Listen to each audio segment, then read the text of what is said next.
Okay, is this working? I'm here. Looks like we have 0 viewers. Hold on. I hope this is working. Oh my gosh. 1 viewer. Okay, hopefully that's not just me. I'm gonna try like the, oh, 9 viewers all of a sudden. Oh my God. Okay, it was telling me that there was nobody here. I was like, great, it's over. It's all over. Hi, I'm Amanda, obviously, and I'm super excited that you guys are actually here. We have 14 people. We have like a little chat box. I'm gonna like do some random letters in there. So first of all, can everybody hear me? Like, if you can hear me, I don't know, type something in the chat box or something. If you can. I don't know if that's happening for other people or what. Let me see here. Just want to make sure everything is going well first. I'm going to give some people some time to get here as well. So it'll just be a minute before we get really started, and I'm just going to make sure again that everything is going good and that everything is happening. It looks like, again, we have like 16 people here. So hi, I'm so glad that you're here, and I hope, I know this is a little dark. It's going to mostly be a slideshow, so you won't have to see my face for most of it. And this random piece of hair is annoying. But anyway, oh my gosh, okay, it's working. I can see the chat here now. All right, awesome. So this is great. And yeah, I think it's probably because there's like a lag or something. So anyway, I'm just going to give a little bit more time for people to arrive and everything. And hopefully it won't be long, but I'm so excited. Thank you guys so much for being here again. Okay, I can see your chats now, which is awesome. And again, I was just going to give some people some time to get here. I know I'm like rambling right now, but it's just a little bit of a learning curve and everything. So yeah, it looks like we have at least 15 people here. So I'll just go ahead and start kind of going over some of the basic beginner stuff. Again, I'm sorry it's so dark in here. Most of it is going to be a slideshow, so I guess the lighting doesn't really matter. Hopefully my voice is picking up. I have like a weird microphone here. So at any time, just let me know if you can't hear me or if anything's happening that's weird. But all right, so we're here. We're doing this. This is awesome. I have lots and lots of information for you guys. Hopefully it won't run over like an hour and 20 minutes. But yeah, I definitely want to get some discussion going. I want everybody to feel like their questions are being answered, kind of like we're in a classroom. And, you know, I have a lot of really great stories to tell and a lot of really great just kind of tips and actual, you know, experience type stuff to go over with you guys. So before I get into it, I just wanted to check and see if the screen share is working, but also just kind of do a couple of announcements. So hopefully everybody can see this. Basically, I was trying so hard to get closed captioning and subtitles to work on this. And that's because obviously I want to make this accessible for everyone. But unfortunately, I could not figure it out. So I'm having like, you know, kind of this here so that anybody who needs the captions knows this. But basically, I tried so hard to enable these for the live stream, and it just didn't work. Like Google doesn't have a good closed captioning program in place, and it makes me pretty angry, obviously. So I emailed them, and for the next live stream, because I'm sure we'll have lots of other ones, I'll be using either Google if they actually get their crap together, or a better option that has better accessibility, just because I want it to be accessible for everyone. So if anybody has any issues with this, just let me know and I'll try to make it right. But the replay will definitely have, we'll definitely be able to have the, oh my gosh, what is this? Okay, hold on. There we go. All right. So yeah, hopefully that works. with the replay, I'm sure it will. But in the meantime, this live stream, again, is not going to be able to have closed captioning.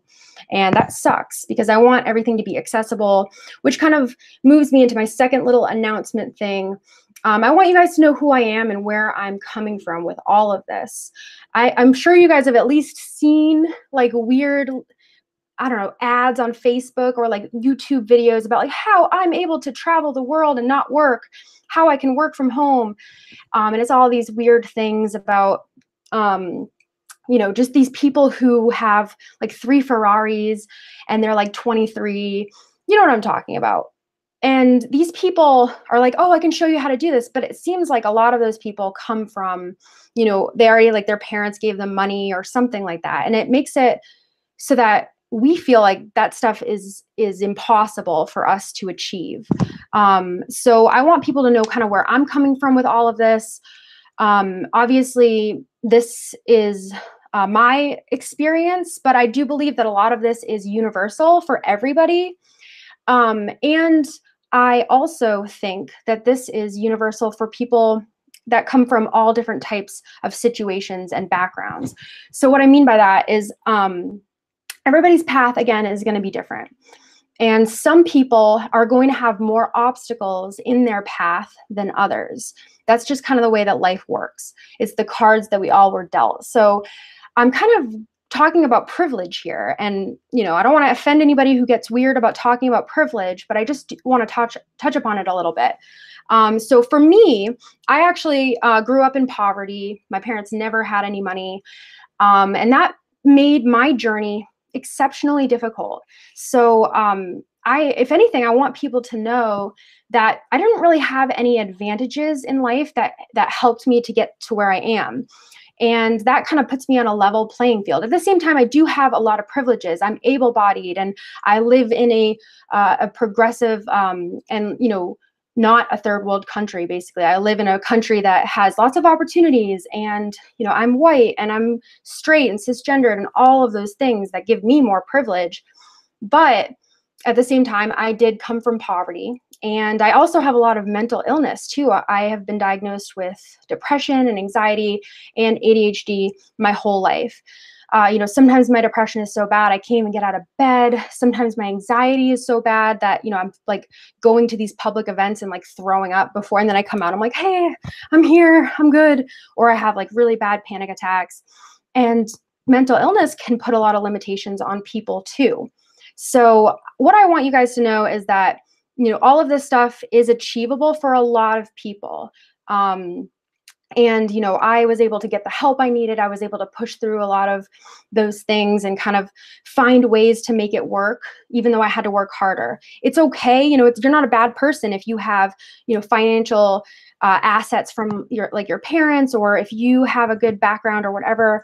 You know, that just means that your path is going to be a little easier than others. But at the same time, again, I just wanted people to know where I'm coming from and that this isn't stuff that is only going to be for people who have the means to do it. But at the same time, of course, I have privileges that other people don't.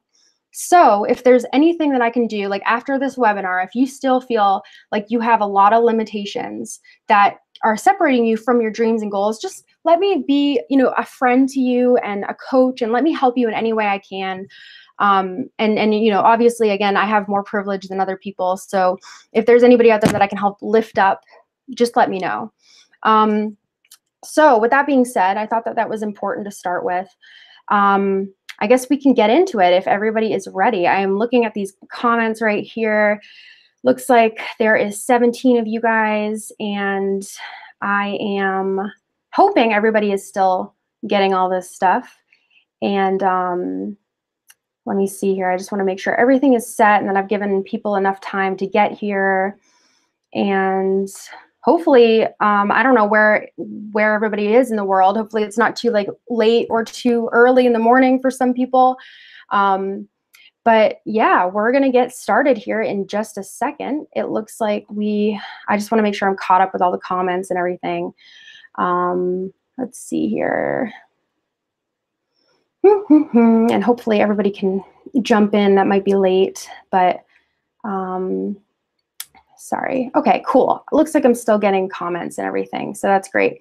If you guys have any questions, I'm going to have plenty of little stops along the way, little like breaks and stuff that will be specifically for answering questions. So we'll get some good conversation going for sure. And you know, again, if you guys have questions pop up, just throw them in the comments box, and we will be able to go over those when it's question time, or you can just kind of hold out here. Oh my gosh, it's 4:30 a.m. in India. Thank you so much for being here. I can't even believe that you're here. That's amazing. Good for you. That is, see, that's some like worth ethic, people. Like, that's what I'm talking about. That's what you guys want to harness, is that hardworking ability to do that. That's amazing. Okay, so I'm gonna get this slideshow going in just a second here. Let me see. All right. I think we are good to go. I'm so glad that you're okay with waking up so early. I hope this gives you a good start to your day, because I'm excited, and I hope that it all helps everybody here. Okay, so here it is. We are getting ready to go. Looks like we have a lot of people here. I'm super excited again, and yeah, this is it. So first and foremost, this is my first webinar. So I made like all these slides, and all of this is like from my brain, and definitely not trying to toot my own horn here, but I am trying to tell you, again, this is my first webinar. So I'm doing my best, and I hope everything is clear and here and good to go. But again, don't hesitate to jump in with any questions. We'll get some discussions going, and yeah, let's get it going. So let's see here. All right. So the goals for this webinar are to offer insight from experience on steps you can take to build your resume towards an animal-related career in conservation, research, husbandry, education, and then we'll talk about even some other avenues of working with animals that we can explore. Helping to identify the priorities when first starting out, and then we'll go over a lot of advice and tips and tricks about networking, experience, education, and how to stand out and forge your own path in a competitive field, as well as, of course, answering your questions. Now, I do, again, want to just touch on the fact that I'm going to talk largely about you, because this is a very personal journey. Again, like I was talking about earlier, we're all going to have our own path, and it's all going to be very unique. We're all going to have our own experiences, but that's the great thing about it, is that there are so many different people to contribute to this world that really needs people like us, because of course right now we're in the midst of the 6th mass extinction, and you know, animals really need us right now, but they need so many different types of talents. So while we're talking about all of this, I want you guys to be thinking inward. I want you to be thinking about you and your life and what surrounds you, where you are, and your relationship and connection to animals. I want you to think about why you want to work with animals, what kind of path and career would be fulfilling to you, what kind of impact you want to have, as well as your strengths and the unique things that you can bring to the field, and what makes you you. Because at the end of the day, you know, it's not trying to fit a mold or anything. It's not trying to kind of just do everything that I say here by any means. It's a lot about harnessing your own potential and your own power. I totally sound like a life coach right now, like one of those like motivational speakers, but it's so true. And one of the best things that I did was start really valuing myself and my strengths and everything. So I want you guys to be thinking about yourselves while we go through this. All right, so the key content, kind of the categories of all the things we're going to talk about. We're going to talk about education, of course, experience, networking, and then again, we're going to talk a lot about you. All right, so starting with education. A lot of people ask me all the time about education because, of course, not only is it, you know, something that we all know is important, but I think more than anything, society in a lot of places, and I'm speaking from, of course, I'm from from the United States of America, but it seems like that in most countries, that education is is given a large emphasis. And it seems like every time I Google just for fun, kind of see what comes up when you Google like how to get started working with animals, all they really talk about is education and where to go to school. So I am going to touch upon education, as you can see, but I want you guys to know that I don't think that it's the most important thing for everyone. And I don't think that it is, you know, an end all be all by any means.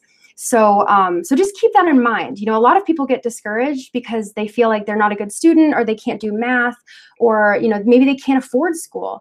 And all of that stuff makes people give up their dreams of working with animals. But I want everybody to know, again, that I do highly recommend going to college, but it's not the only way. So first and foremost, what type of degree should you get is one of the most common questions I get about, you know, education in general. And so when talking about what kind of degree to get, I want people to kind of pull back the reins a little bit, because a lot of people instantly think that they're going to need to pick out what they want to do as soon as they get into college and just study that. But my biggest piece of advice for you when you're starting school is to stay broad. So my recommended types of studies include biology, environmental biology, zoology, ecology, forestry, big, broad types of degrees like that are really good to start with your undergrad. And the reason for that is because, you know, you really want to give yourself time to grow in school as a person with experience. You know, there are a lot of things that are going to happen to you while you're going through school that might change your mind. So, for example, and I'll kind of come back on here to tell this story. So here I am again. So for example, I just want to tell you guys a little bit about my start. I did go to school, and I was not, again, I came from a poor family. So I got scholarships to attend school, but I could only attend, you know, the school that was in my community. And I actually started out at a community college, and then I got, you know, my 2 years under my belt and then transferred. But I wasn't able to pick, you know, a college and pick a degree. So my college didn't offer, you know, the types of degrees that I thought I wanted. I thought for sure that I wanted to major in marine biology. I was dead set on it, which is funny now, because if you know me, obviously I work more with reptiles and amphibians, and I almost never work anymore with marine life. But at the time when I first started school, I was 100% set on working with sharks. I love sharks. And so I would have majored in marine biology had I had the option as an undergrad. But I started just having more and more experiences. I actually volunteered at the New England Aquarium, and I've always loved reptiles. But there, you know, I started working with not only sharks, but also anacondas and different types of sea turtles and things like that. And I realized how much I loved reptiles. So as I grew as a person, and through my first 2 years of school, I realized that there were so many other things that I loved, and that I was so much more open than I thought I was. So I majored in environmental biology, and I'm really glad that I did. If you think about it this way, you know, you get your 4-year degree, and say you majored in herpetology, and you have a herpetology degree, and that's awesome. You're going to make a great herpetologist. But you'll find out that a lot of the time it's hard to get a job when you're first coming out of school. So you might see a job listed for, you know, the local aquarium, and it's a great job, but you'll be working with sharks, and you're thinking in your head, I like sharks, like I could totally do that. That'd be awesome. So you apply, but, you know, the person who gets your application is going to look at your resume and see that your degree is in herpetology. Like, that's really specific, and they might pass you up over somebody who has a just general biology degree, because that person, they're going to feel like they can mold that person better. So again, I recommend staying broad and taking your first 2 to 4 years of school to really figure out who you are and what you like. Try new things. You know, a lot of things are going to be popping up in school, a lot of different things at class, a lot of different clubs and events. You're going to meet people, you're going to network, and you might change. Your goals and your aspirations might change. So it's really good to get out of your 4-year degree with something really broad. And then if you are still dead set, then go to graduate school. And that's where I recommend really focusing and really specializing. And that's, of course, where you will get, you'll end up getting a PhD if you want to get a PhD. And that's when you can focus on veterinary medicine. You go to vet school, herpetology, animal behavior, marine biology, all of those really specialized degrees. That's when you're going to want to do that, in my opinion. If you did it the other way, then that's fine too. But I've just met a lot of people who either have to go back to school because they realize they want to do something different and they get 2 degrees, which is awesome. But, for some people, they just want to get school over with. And I again, majored in environmental biology, and I'm really glad that I did. So how many years are you looking at when you want to work with animals? And it's really, again, just totally varies on you and your journey. I would say anywhere from 2 to 8 is the average, which is a pretty large spectrum. So there's really no right answer, and it's all about your individual pathway. I definitely, again, recommend, if you can, going to school for at least 2 years, just to kind of feel it out and see how you do in an academic environment, meet teachers and talk to students, and just kind of feel out the school vibe. I actually did really well in school, and I really like school a lot, but I decided to just stop at 4 years because I wanted to get my career underway. For other people, they really love school a lot, and they really love the academic environment, and they do really well, and so they keep on going. And then for some people, they just, there's some people who just don't do well in school, and it, of course, doesn't mean that they're not. It doesn't mean that they're not smart or anything like that. It doesn't mean that they're not capable. In fact, it surprises a lot of people how many people I know who work at zoos and aquariums, who are working at these amazing conservation organizations that have no degree, that maybe went to school for 1 year and it just didn't work out. So again, it is all up to you, and it's up to your individual pathway. But I do recommend, again, at least trying to get that 2-year degree under your belt. So then what kind of school is another question that I get from people. It really doesn't matter. Again, I didn't really have the choice to go off to school anywhere I wanted. Of course, a school with a really cool specialty program, like if you have the means and you really want to study even just environmental biology, and you're looking around for the best colleges, and you find a college that has all of these amazing programs, totally go for it if you have the means. But if you don't have the means and you really kind of have to settle for what's around you, don't worry, and don't think that you're going to be at a disadvantage, because you're not. You can go to any school that you have, and as long as the passion is there, and you're kind of looking outside of school at other ways to supplement your education and your experience, you're going to be good.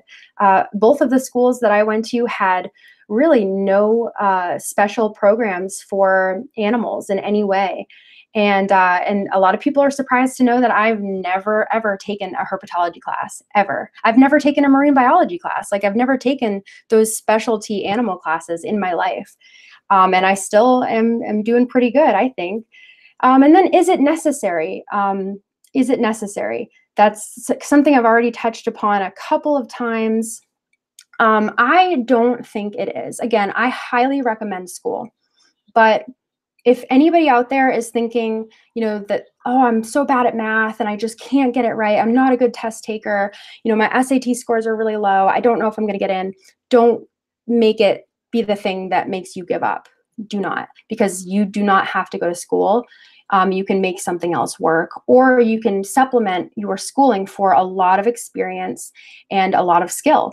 So I've seen it happen. Like, I've met curators at zoos, and this is not publicized necessarily, but they don't necessarily have degrees, and they have worked their way up through a zoo to be an assistant curator. So that's really cool, and it gives you a lot of hope, but you just have to be passionate about it. All right, so let's see here. I'm going to, sorry. I'm using like 2 desktops right now, and it can be a little bit bumpy because my mouse never knows where to go. All right, so we got this going. All right, so just a few tips for education before we wrap it up. take every advantage of being a student because they won't always be available. And what that means is, just look around at your school. There are a lot of different things that they offer to students, whether it be like equipment or mentorship programs or grants for research, or different types of memberships to certain types of clubs or anything like that. Just look around at your school, and while you're there, take advantage of everything, because a lot of people don't realize that that stuff ends when you either graduate or stop going to school. And then when it comes to the people at your school, I highly recommend staying in touch with your teachers and other students, making friends in your classes, and really connecting with teachers. I know a lot of people who would go to school and they'd be like, I'm just here to get in and out. I don't want to talk to anybody. I don't want to make any connections. I'm kind of that way. I seem more extroverted, but I'm actually a secret little introvert. I have like social anxiety. And when I would go to school, all I would want to do is just kind of be by myself and not talk to anybody. But I quickly started realizing that my teachers were really interesting people. They were biologists, so they knew really cool people, or they'd had really cool experiences. So I started really talking to my teachers and showing them that I was serious, and becoming a part of anything that they would point me in the direction of. And then I stayed in touch with a lot of my teachers too. And a lot of the other students, I would talk to them. Sorry, my dogs are totally barking. I would talk to my other, fellow students, like maybe if we were in lab, and just get a feel for what they wanted to do, because you never know when, somebody that you went to school with, you stay in touch with them, you connect with them on like LinkedIn or Facebook, and they end up, doing something really cool. Say they start working at like an aquarium, or they start working as a biologist with these really cool animals. And then you have a friend that can help you maybe get connected to what they're doing.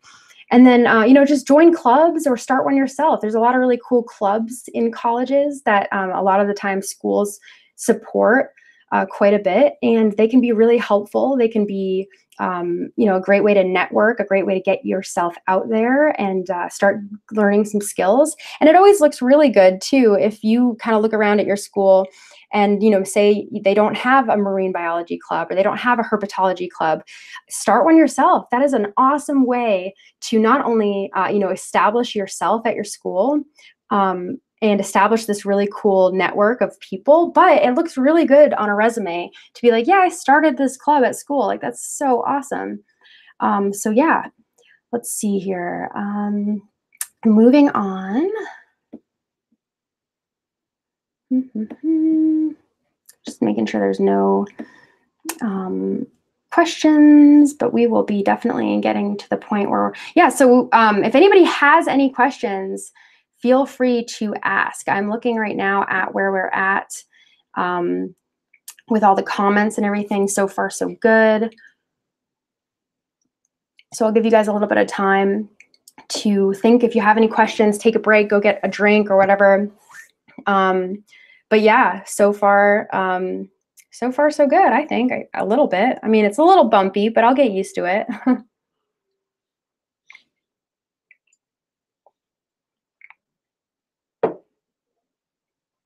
Hopefully my dogs don't bark through this whole thing. You guys are going to be good, right? Can you hear me talk to them? Let's see here. Okay, awesome question. What do herpetology clubs do? And what do like other types of clubs like that? Any type of animal type club? That's a great question. Hold on, let me put it on my face. So herpetology clubs, I'll just use that as an example, but you could probably make a club for anything: birds, bugs, big cats. That all started with a B. That was unintentional. These types of clubs can not only be a great place to get together with other people who love, again, say herpetology and reptiles and amphibians, but they can also, as a group, go out and do community service. I'm a part of a reptile club right now, and we do a ton of events where we'll go out, say to like the Georgia, because I'm based in Atlanta, Georgia. We'll go to like the Renaissance Festival here in Georgia with our reptiles, big snakes and lizards, and we'll go out and educate people. We're just spreading the word about reptiles and amphibians. We also, go out and collect snakes from people's yards. Like venomous snakes and make sure that they're collected and relocated properly. We do that like as a free service. And then we raise money and donate it to reptile conservation. So, and that's just a small amount. We also do like reptile rescue. And it's just, again, a network of people who all have the same goal, which is just to, you know, spread the love of reptiles, educate the public about them. And, you know, we help each other with like husbandry type things. We help each other with letters of recommendation. You know, if somebody wants to learn how to handle venomous snakes and another person has a collection of venomous snakes, you'll put those two people in contact. It's just a network of people. And we'll get to that with the networking, but like that is the best thing, is just having a good network of people. So let's see. I'm just looking for some other questions. So how do you propagate conservation broadly or herpetology among people at school? And I hope I'm understanding your question correctly. But I'm just kind of getting people involved and getting people to care, basically, and getting people to join your group. And just correct me if I'm wrong with that. But it can definitely be hard. Sometimes when you're at school, you definitely know that you're the only person who would like join the reptile club. But you know, if your school, for example, gives you permission to like bring your snakes in one day, bring your snake in and like show it to people in the hallways, or like show it to people in class. That might get people interested. You know, hand out pamphlets, talk to people, do a presentation in one of your classes. That might get people interested. There's so many people that I went to school with. You know, I started doing these presentations about reptiles and stuff, and people would be like, "Oh, that's actually really cool. Like, do you have snakes at home? Wow, can you bring them in?" And people were really interested. And so, you know, just going out there, talking to people about it. When it comes to conservation as a whole, you know, make little pamphlets and hand them out at lunch about straws. Again, projects in your class, you know, doing a big slideshow and a big like poster board or something is always really helpful. And just doing what you can at your campus, you know, setting yourself up and putting yourself out there. It does require you to be pretty brave. I have always had trouble with that, but I've kind of just forced myself to do it. But networking in that sense can really inspire people. All right, so how important is the particular program? I'm at a mostly pre-med school without many academic-based connections in animal fields, and I'm wondering if the networking would be worth transferring schools. That is a great question. So it really, it depends on the work that you put in, for sure. Like in terms of, you know, outside of school is your oyster. But in your school, we'll talk about this a little bit further in depth when it comes to networking, like meeting people who might have connections outside of the school would be great too. Talking to your teachers, you know, a lot of the time people who are in the sciences at all, like know other types of scientists that might work with animals. So they might be able to get you in contact with people. But if you're doing pre-med and things like that, you know, you might not be able to connect as easily, again, with animal related, you know, people, professionals or experience, unless you're volunteering, which I think that getting enough experience volunteering and then having a pre-med degree, I think that you would be fine. I wouldn't worry too much at all. I would focus, you know, networking and things like that on going to different events and going to volunteer at different places with animals, and then focus, you know, if you have a love for medicine too, totally focus on that too. That's really important. And you can totally merge those two worlds. I totally have faith in you. And let's see, what advice do you have for talking to professors and mentors? That's another really great one. And I will go more in depth with that into when we start talking about networking in general. But when it comes to professors in particular at school, you know, just be a good student. That's the first thing you can do. Even if the class itself is really hard for you, I actually always struggled in math a lot. I'm not good at math. But I really, really tried my best, and I would go and meet with my professor and say, like, what can I possibly do to learn more? What can I possibly, like, give me some extra credit, give me whatever, like, I'll go to tutoring, and I showed my professors that I was serious and paid attention and participated in class, took things seriously. And that's the first step. That then they look at you and they say, well, you know, this person is serious about their future and about their education. And that helps to just make your teacher know that you're serious and that, you know, you're a good person and that you're there to learn and that you're there to really progress and that you have these passions and these dreams that you want to pursue. And then, you know, especially if your teacher is like an animal scientist of some sort, or has a background or knows people in that field, I would just honestly go up to them after class one day and just be like, hey, you know, so I'm actually pursuing, this is my goal. These are my dreams.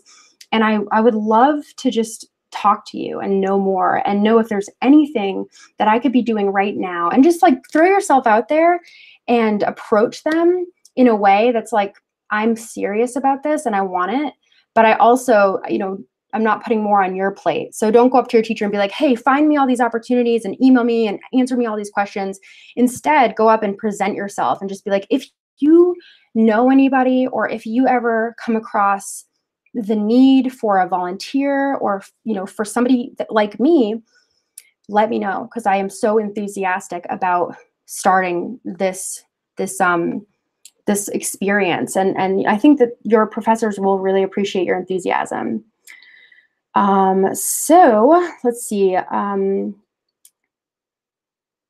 Awesome. So you just transferred from your community college and you're studying marine biology.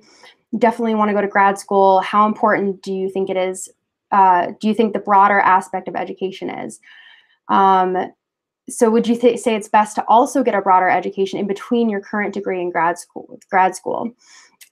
So it's like just a slippery slope, and it's definitely, again, a individual thing. But again, when you have that broad degree, you have no limitations. You know, when you have a marine biology degree, it's not unheard of by any means, especially if you have other relevant experience. But if you have a marine biology degree, hypothetically, and then you go and you get, you know, a PhD, or you get your master's in marine biology, that's amazing. And I'm not knocking that at all. That's incredible. I love marine biology. It's so hard, but it's so fulfilling, and there's such a need right now for it. So A, that's amazing. But B, you know, if for any reason you ever find yourself A, unable to get a job in marine biology, or B, maybe you have another interest. You suddenly become passionate about rhinos or about reptiles, or again, some kind of a job opens up and it's a really good job and it sounds really like something that you would love to do. But say it's at like the zoo and it's working with the monkeys, and it's just like really awesome job, and you feel like you could do it because you know a lot about lots of different animals. So you apply, and then your resume is just kind of like, oh, marine biology. This person knows their stuff when it comes to marine biology, but you know, why should we hire them to work with the monkeys? And that's the mindset of the hiring process. So you might get passed up by for somebody who has just a general environmental biology or zoology degree. And that's simply just because of the way that it looks in words. So I always recommend, if you love school, if you're willing to do it, and if you love marine biology and you want to really focus on that, but you want to have that fallback, the broad undergrad degree, it's just always a really good fallback. It's just a really good safe bet. Alrighty, thank you guys so much. We are going to go ahead and move on here. So far, so good, I think. Let's see. All right, so we're going to talk about experience. And in my opinion, this is the most important aspect of your journey by far. And it's also, from what I've seen, the part that a lot of people don't take as seriously, which just kind of boggles my mind. It's just, for me, the experiences that I've had have been the most incredible things I've ever done. And they are without a doubt the reason why I am where I am today. So when I talk about experience, I'm talking about volunteering and doing internships, as well as going to workshops, getting certifications, taking classes, seminars, all types of stuff like the symposiums, summits, conferences, as well as you know, if you can't do any of that, or if you you know, want to put something else on your plate, citizen science is another great avenue. So when it comes to volunteering and internships, oh my gosh, like I can't stress enough how important these things are. To just give you some background, you know, this is what I focused on more than anything. And I, again, loved school. I did really well in school. But when it came to, you know, getting myself out there, I basically started by just applying to the New England Aquarium when I just started school. And to, again, kind of remind you of my background, we didn't have a lot of money, so it was important for me to be making money. But when you volunteer and do an internship, this seems to be the pitfall for a lot of people. You're not going to get paid. And that, of course, is because these organizations, they, you know, even someplace like the aquarium, it might seem like it has a lot of money, but those animals take up so much of that, and then they fill just enough positions where there's so much work to be done that they absolutely could not run without volunteers and interns. So that's where we come in. And I always tell people, like, if you want an amazing job working with animals, then you're going to love every day, you have to be willing to work for free at first. That's where you get your experience. I don't really know anybody who's ever just gone to school, got out of school, and then immediately got a job without ever doing an internship or ever volunteering. I've never met anyone who did that. So this is kind of an unavoidable step, but it's amazing. It's always going to be amazing. You just have to look at it that way.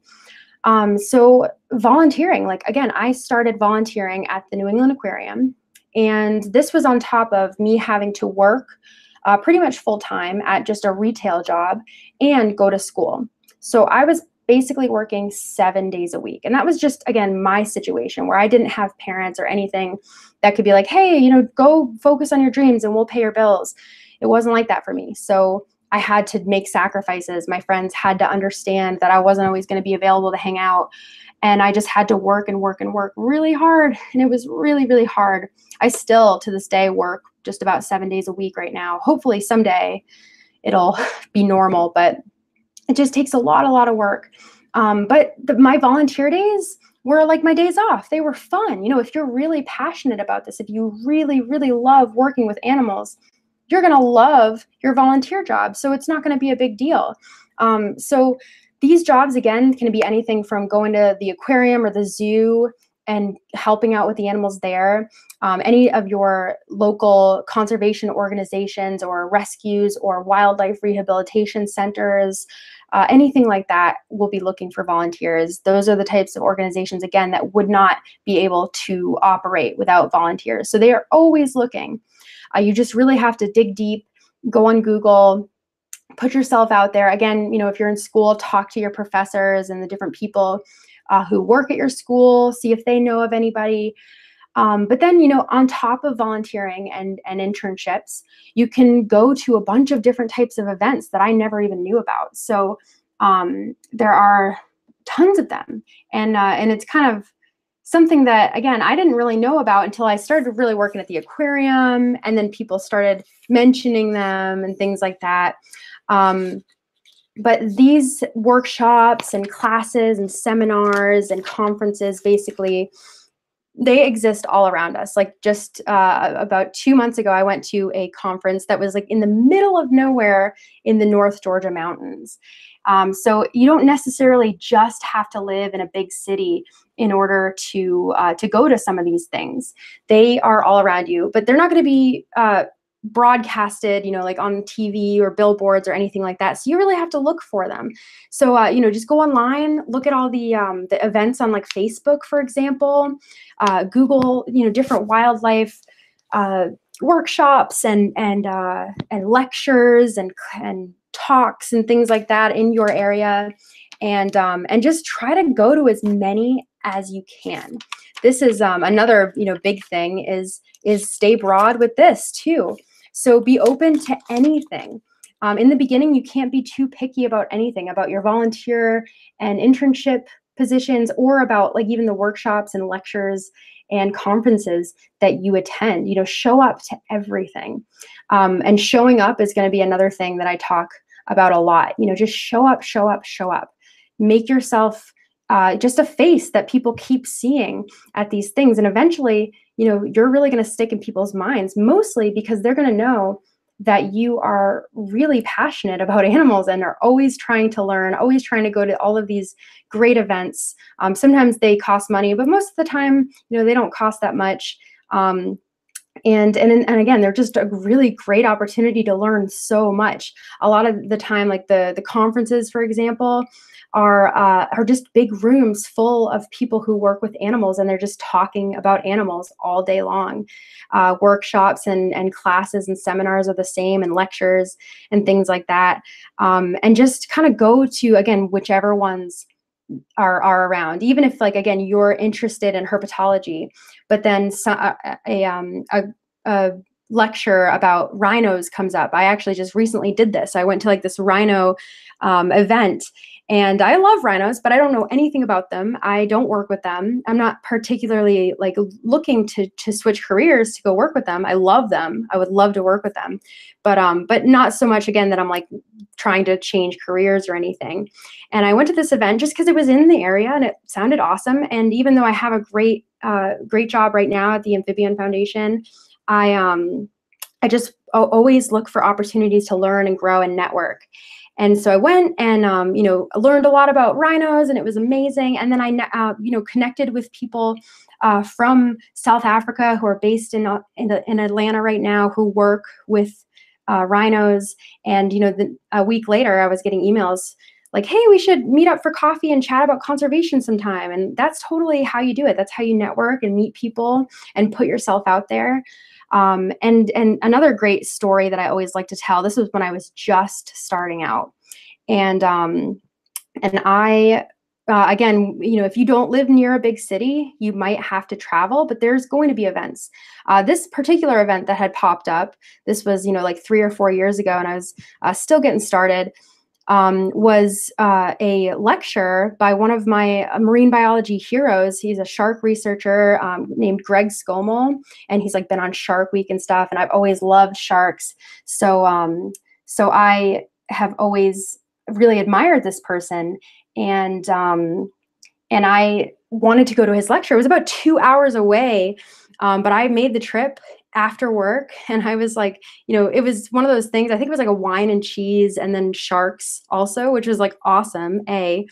But B, it was kind of going to run late and I had to work the next day. So I had to make the decision to, like, you know, be out basically until midnight going to this. But of course I had to go and see his lecture about great white sharks.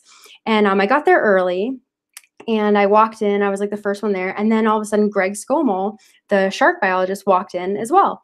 And since I was like the only one there, he was like, hey, what's up? And he started talking to me. And we got to chat for like at least 20 minutes before anyone else came. And this was when I was still volunteering at the aquarium. So that gave us a great little avenue to talk. And then the whole event, you know, he recognized me and answered my questions. And, you know, he was just kind of like, he already knew my background and he knew that I was enthusiastic. And then I actually saw him at an event like a year later, and he totally recognized me and remembered me and everything. And so it's amazing what can happen and the opportunities that await to those who show up. You know, and I'll talk about this again a little bit more with networking, but it is really, really important to just show up to this stuff, because again, at these workshops and certifications, classes, seminars, conferences, you are going to learn so much. So even if you don't get any like crazy awesome connections or business cards, you're still learning stuff. And that for me has always been so valuable. And then with citizen science, even if you don't have the time right now to dedicate to a weekly volunteer opportunity or an internship or anything like that, there is so much citizen science going on around us in our communities every day. And basically what citizen science is it's, you know, these organizations that are conducting research and they just get the community involved any way they can to help collect data. So for an example, with the Amphibian Foundation, we have a Metro Atlanta amphibian monitoring program. And what we basically do is collect data on what kind of amphibians are still living right inside the metro area, because we just think it's really fascinating that these animals are still living in the city, but at the same time, we want to see how development and different things like that make these certain amphibians decline, because we have all the historical evidence of where they used to be. So it's really important to have good data on what still exists in Atlanta. So we get all types of people in Atlanta who aren't basically or who aren't necessarily volunteering for us all the time, but whenever they can, whenever they see frogs, whenever they're out on a hike, they know to take pictures and send them to us. And why that's really important is, you keep sending pictures to these organizations. We know your name. We see that you're out there, that you're contributing, that you care, that you're passionate. And, if for me, if one of the people who contributes a lot of citizen science to us, if an application comes in someday from them, I'm going to instantly recognize their name. I'm going to instantly know that this person is passionate about helping us and passionate about our mission. So, even if you can't, again, right now, go into like a weekly volunteer opportunity where you have this big commitment, or do an internship. Just participate in any citizen science that might be happening in your area. All right, so let's see, moving on. Oh, okay, wait, yep. Again, experience tips, we were just talking about it, be broad. And that also means with your experience and with your volunteer and internship opportunities too, big time. And it might seem crazy, especially if you have your mind made up and if you have your heart set on a particular area of working with animals. If you only love reptiles and you only want to work with reptiles, I totally understand that. But at the same time, if you apply to work for, say, the zoo, and the zoo, usually, all the ones that I've ever applied to, they give you like 3 or 4 departments to choose from. And you can choose, like, obviously reptiles first, but then if there's no position in the reptiles department, you choose birds, or you choose, elephants or something like that. And, say they call you and they say, okay, so we don't have any availability for volunteers in the herpetology department, but we really need an elephant volunteer. Some people would just be like, oh no, I'm not interested. I would honestly say, take it, do it for 6 months. If you hate it, you still had that great experience where you met people at the zoo and you were able to show people at the zoo that you're a hard worker, and you were able to, learn about another area of conservation or animals or whatever. And the biggest part about that is, when the people that you might have been working with in one department or in one organization, for example, those are going to be references for you so that you can have an even easier time getting a position that you do like at another place, now that you have this experience and you have these references, and you're able to build your resume. So take anything you can get at first. And that moves me on to my next one. Say yes. Take every opportunity that comes up and try anything once. A great story that I always like to tell is, again, like I said in the beginning, when I first started out, I wanted to work with sharks, and that was really it. And as much as I've always loved reptiles, I wanted to work with sharks. And, I was working at the aquarium. I actually was volunteering there, and then I did so well, and I was so passionate with volunteering that I actually got a job at the aquarium. And it was just part-time, but it still was awesome because I was able to be at the aquarium more and make money. And I also had some time to volunteer with another organization. So I started looking online for different places that I could volunteer that would, here I am again, that might give me more experience working with sharks, because again, I was passionate about sharks, and I lived in Boston. So we were right, close, at least a little close to Cape Cod, but to the shore. And I knew that there was going to be some opportunities for me to work with sharks. So I was Googling and stuff, and I found the New England Coastal Wildlife Alliance, and they had a program where they monitored basking sharks, which are my favorite shark in the world. I love basking sharks. So I immediately emailed them and I was like, I'm so interested, please, I will do anything. You know, here's my resume. I want to talk to somebody. I want to volunteer. Of course, not like that, but you know, I just was really enthusiastic. And one of my greatest mentors of my life, her name is Krill Carson, and they call her Krill because she's a whale biologist and she's really short. But Krill was actually like, yeah, I'll give you a call. Like, let's talk. So she called me and I explained to her that I was really, really interested in working with basking sharks and that I loved their work and that I wanted to volunteer. And so she explained to me that it wasn't basking shark season. The basking sharks were gone for the year. It was going to be another like 6 to 8 months before they came back. But she did need volunteers. She had a great need for volunteers doing sea turtle necropsies. A necropsy or a necropsy is basically an autopsy on anything other than a human, because we call them autopsies because it's like you know, autobiography is like human, is like yourself. So you're doing an autopsy on yourself, basically. Just a fun fact for you.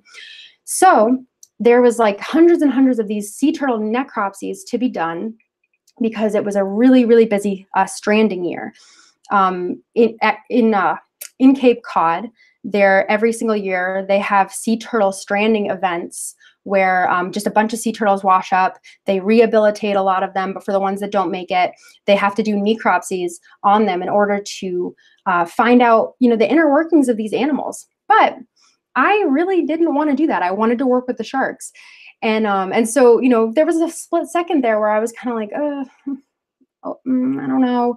But I told her, like, my adrenaline was so high at that moment, and I just wanted to meet her and connect with her and show her that I was a good worker. That way, when the basking sharks did come back, she would put me on them. So I was like, yep, I'll be there. I'll be there. And in my head, I was like sort of disappointed. I was like, okay, you know, I'm going to have to, you know, get through this. As much as I love turtles, I just wanted to work with the sharks. I ended up going, and then on top of that, the Woods Hole Oceanic Institute, where the necropsies were being done, was like 3 hours away from my house. So it was every Saturday, all day long, and I had to drive 3 hours. So I had to wake up at like, because I think they started at 9, so I had to wake up at like 5 o'clock and just drive for 3 hours. But I ended up going to every single session of sea turtle necropsy. I think it was like 6 weeks, where every Saturday I would drive basically 6 hours, sometimes in snowstorms, to get there, because it was such a great experience. It was one of the greatest things I ever did. And it makes me sound crazy saying that I loved, you know, cutting open sea turtles and stuff, but I learned so much about sea turtles. It reinstated my passion for turtles. And I spent like 6 hours every day in a room standing next to amazing scientists and professors and marine biologists and fellow students. And I made so many friends. Like, we would just stand there all day and we'd get to talking, and I was able to tell people about myself. And, you know, that was an experience that I'm so glad that I had, even though I was a little bit hesitant to take it at first. And of course, you know, I ended up being able to work with krill, with humpback whales and basking sharks and sea turtles alike. But it totally changed my outlook. It gave me this incredible passion, even more than I had before, for turtles. And I met so many great people during that time. And so I would not take it back for the world. And I'm so glad that I did that, even though it wasn't really what I wanted to do at first. And you'll find that happens quite a lot. This is a big one. This is like, and I can't believe I even have to say this, but do your absolute best work always. Even if you aren't getting paid, these are the most important jobs you'll ever work. And I truly cannot stress that enough. Basically, to like reiterate that, I've been doing this for about 7 years now, 5 years really professionally. And in my time, I've gotten the opportunity to train and oversee volunteers and interns.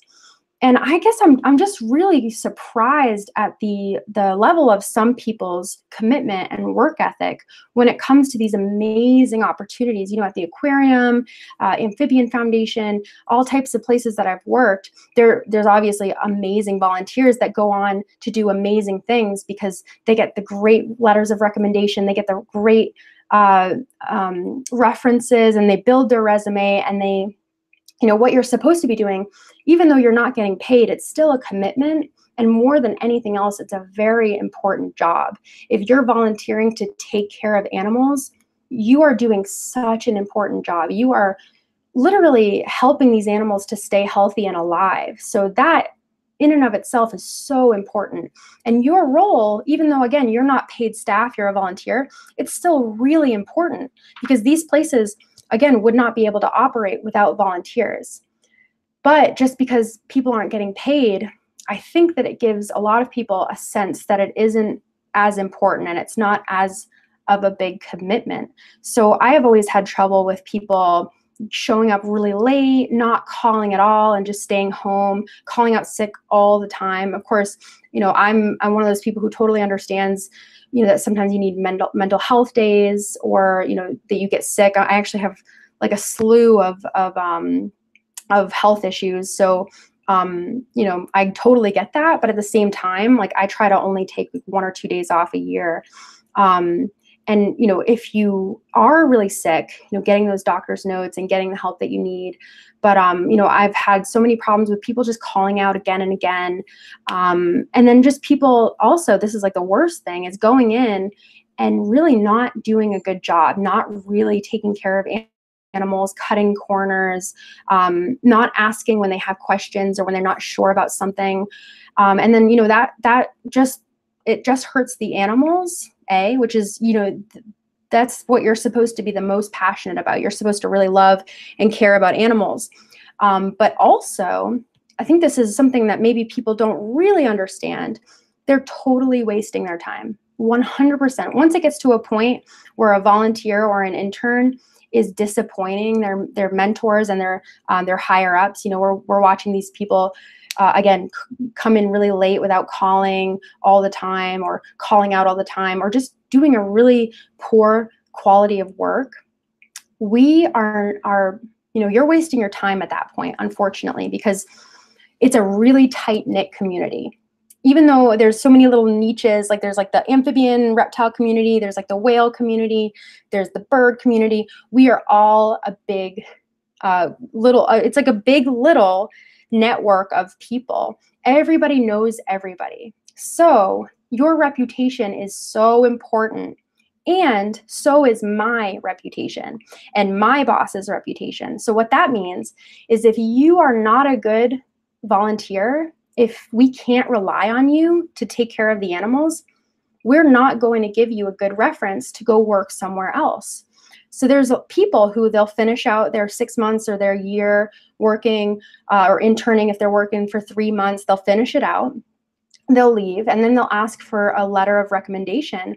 And if they didn't do a good job, we have to say no. I'm sorry, like, I can't do that. You know, you were late all the time. You didn't really take care of the animals. You left things really dirty, or, you know, animals actually suffered under your care. Like, we had to talk to you all the time. And that, again, is not ability as much as it is, like, I see a lot of laziness, or I see a lot of people who don't take it as seriously because it's not a paid job.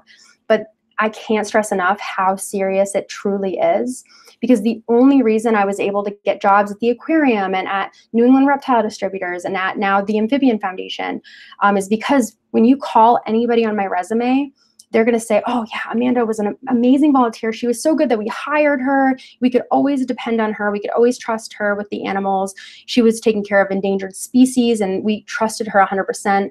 I'm not trying to toot my own horn, but again, I want to give you guys the experience and the information that I have.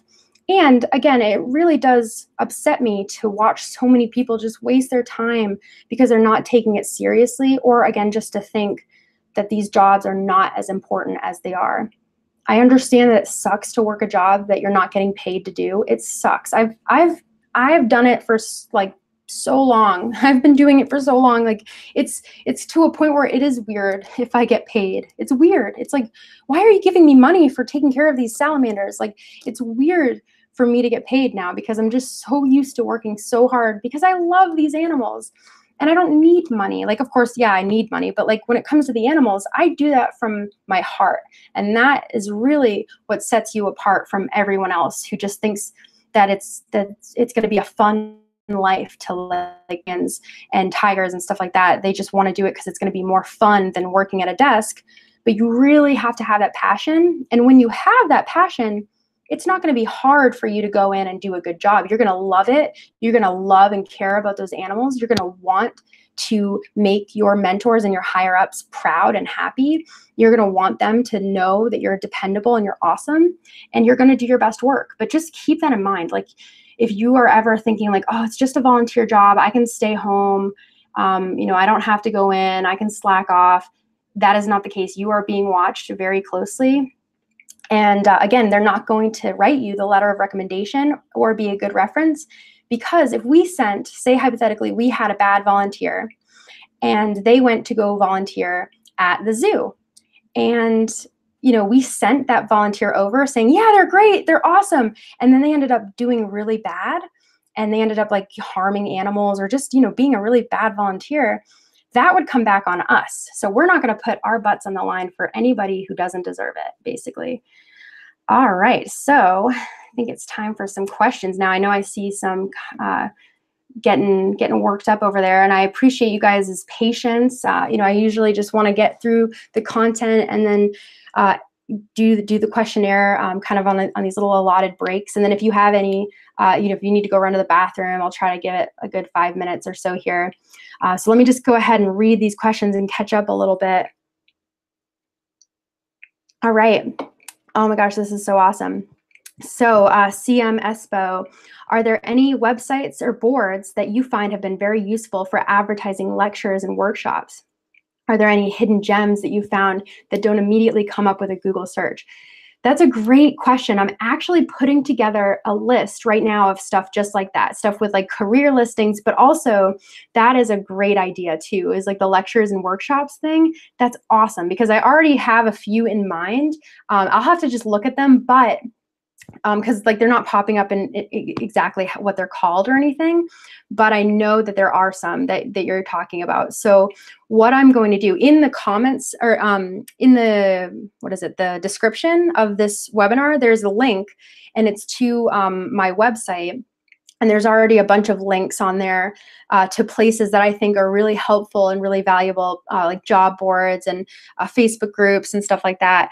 But I will find something like that and I'll throw it up on there, and I will let you know when that's thrown up. If I can contact you in any way, I'll do that. But yeah, that's a really great one. All right. The FML, hopefully I'm saying that right. What are some red flags to look out for when you're trying to get experience working with animals? That's a great question. Yeah, always go with your gut, because you know there are going to be those places that that maybe aren't great, and you know, maybe there are going to be these zoos that just aren't good zoos. Go with your gut. So maybe the first thing you should do, this is like a no-brainer, always look up this place that you're trying to volunteer for. Either look it up or you know, look up the people that are running it and just throw their names through Google, get them on LinkedIn, and then look up the place, look at the reviews, see if there's any articles about this place that, you know, throw up any red flags in terms of like trouble with the law or animal abuse or anything like that. And then more than that, just go and visit. And then usually when you have like an interview or something, they'll show you around a little bit. But even before you throw your application in there, just go visit and be a visitor and see what that experience is like. And if you don't feel good about something, then, you know, trust your gut for sure. But, or just ask somebody, you know, bring it up. And, you know, I remember when I was working at the aquarium, people would ask me sometimes, you know, like, hey, are these fish, are they happy here? I don't know how to feel about these fish being in the tank. And then I would instantly know what to say. And I'd be like, actually, you know, these fish are, you know, fish don't feel happiness like you and I necessarily, but all of their needs are being met. They're having babies, they're eating, they're thriving, they're not sick. And, they check out at all their health exams, and we give them everything that they would need. So we consider all of those things indicators that these animals are doing great and that their needs are being met and that they're not stressed. And we really do care a lot about the well-being of our animals, blah, blah, blah.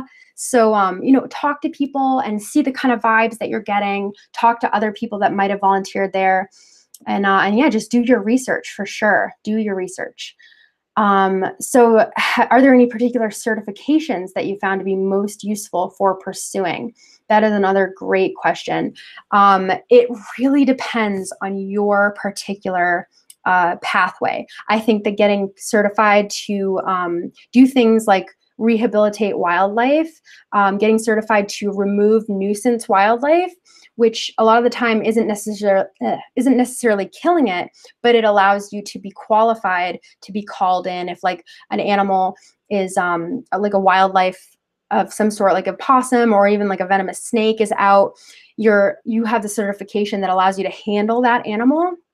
As well as, if you're interested in working in herpetology and you have any interest in venomous animals, there are lots of classes and programs, as well as, finding a mentor in terms of gaining experience. I don't think there's any like official certification per se, unless you're in a certain type of state, like Florida, for example. But going to these classes and getting these certificates can help a lot too. And I know a lot of good classes in my area, at least, that help people learn how to handle venomous snakes properly. And I can try to compile a list of all of these certifications as well for my website. So that gives me another great idea.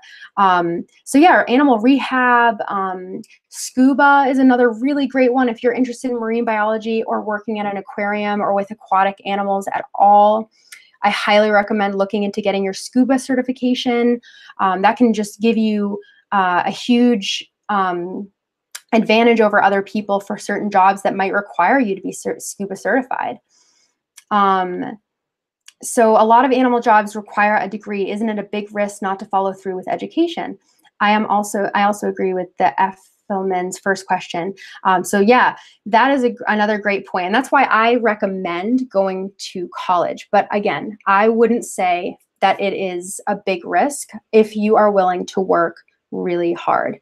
A lot of jobs, unless you're trying to be a vet or a literal biologist, you would be surprised how many jobs will look at your application and see the experience that you have, call your references, look at your letters of recommendation, and actually give you a chance. Or if you're volunteering for a specific organization for so long, like say you volunteer there for a year, then a position becomes available and you've done such a good job. This has happened to me. Like this has happened to me and to a lot of people I know. I'd say at least 10 people that I know are working full-time, making really good money with animals, and they do not have a degree.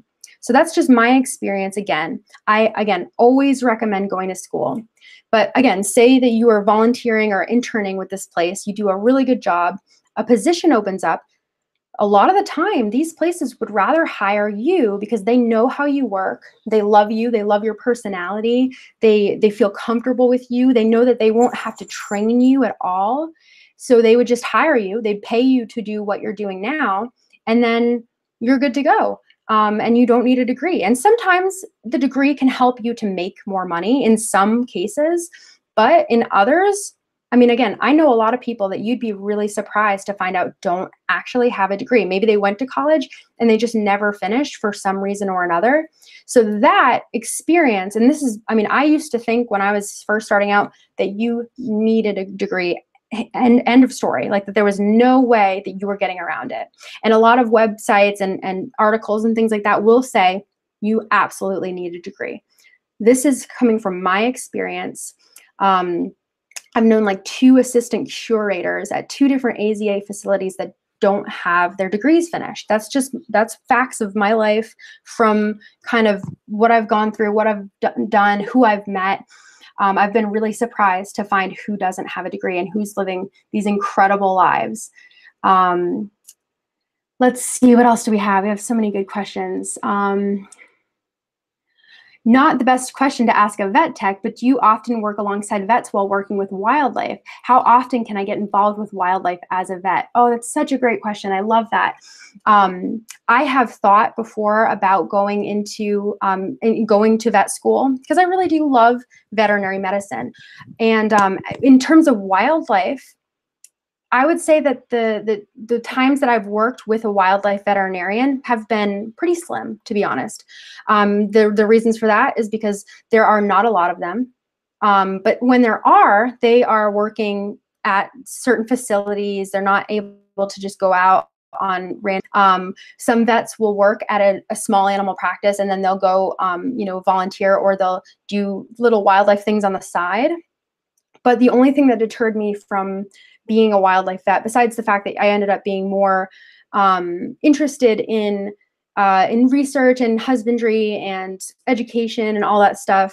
But furthermore, it just seems like it's really hard to solidify a good position for yourself as a wildlife vet. Of course, they are definitely available if you work really hard and if you find the right opportunity. But I also have known a lot of vets in my life. And a lot of vets start out wanting to work with wildlife, and then they realize that they're probably going to make more money and have a more stable life if they work at a small animal practice or with livestock or something like that. So they end up just going down that road. But if you are willing to work really hard for it, I mean, the wildlife vets that I do know have the most incredible lives. I mean, it's unimaginable. They do some amazing things. They get to travel the world. They get to work with incredible animals. So if that's really what you want to do, oh my God, do it. And like, if you're passionate about it, you're going to be able to do it. You're going to break down the walls. You're going to be the one that, that's what you have to do. You really have to envision yourself in that position. So like, if you look into a field of study and you say, well, there's only so many positions available and it's really hard, like just envision yourself in one of those and be like, well, I'm going to work really hard. I'm going to be the best. And then that position is going to be mine over anybody else's. Like, I honestly believe that if you are passionate about something enough and you work hard enough, you can do it. But yeah, in terms of wildlife vets, I have not worked alongside many of them in comparison to the small animal vets that I work with. So they are few and far between, but there's still lots of opportunities for these people. And they are certainly very needed. They're much needed. So anything that you can do to fill that niche is amazing. So let's see here. We have, how do you motivate yourself to keep learning and working with your anxiety and depression? Going through a really rough patch at the moment, any advice would help. Sometimes I can barely focus or read. That's a great question, and I'm glad that you asked that. And I would love to, feel free to message me so we can talk about this even further if you have any questions or ever need support. It has been really hard. I have really bad ADHD on top of anxiety and depression. So like sometimes, again, I will be so exhausted that I really can't even get out of bed, that I feel physically sick. Other times I'll be insomniatic for like 4 days in a row and I won't sleep. And then I'll have to go work like 11 hours. And there has been so many times that I'm like, I just need a day off. Like I can't do this anymore. Like I hate this. I'm working too hard. Why am I doing this? And then with my anxiety too, I'm just constantly like, when it gets to the networking portion, I'll talk a little bit more about that. But I have put myself like through my worst nightmares, basically. And it all stems from how much I love these animals and how much I truly, honestly want this. Like it's always been just a little bit more. And I know that anxiety and depression and ADHD, they're not things that you can control with your mind. You can't just say, I'm going to have the willpower to do this.